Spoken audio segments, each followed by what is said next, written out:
اور نوح نے کشتی بنانا شروع کر دی، اور جب ان کی قوم کے سردار ان کے پاس سے گزرتے تو ان سے تمسخر کرتے۔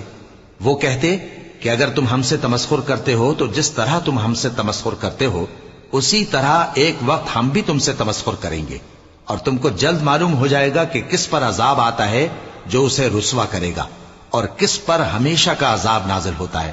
یہاں تک کہ جب ہمارا حکم آ پہنچا اور تنور جوش مارنے لگا تو ہم نے نوح کو حکم دیا کہ ہر قسم کے پالتو جانوروں میں سے جوڑا جوڑا یعنی ایک ایک نر اور ایک ایک مادہ لے لو، اور جس شخص کی نسبت حکم ہو چکا ہے کہ ہلاک ہو جائے گا اس کو چھوڑ کر اپنے گھر والوں کو اور جو ایمان لایا ہو اس کو کشتی میں سوار کر لو، اور ان کے ساتھ ایمان بہت ہی کم لوگ لائے تھے۔ نوح نے کہا کہ اللہ کا نام لے کر کہ اسی کے کرم سے اس کا چلنا اور ٹھہرنا ہے، اس میں سوار ہو جاؤ، بے شک میرا پروردگار بخشنے والا ہے، مہربان ہے۔ اور وہ ان کو لے کر طوفان کی لہروں میں چلنے لگی۔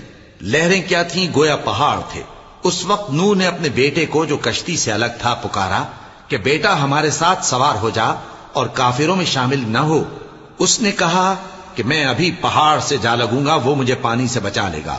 فرمایا کہ آج اللہ کے عذاب سے کوئی بچانے والا نہیں اور نہ کوئی بچ سکتا ہے مگر وہی جس پر اللہ رحم کرے۔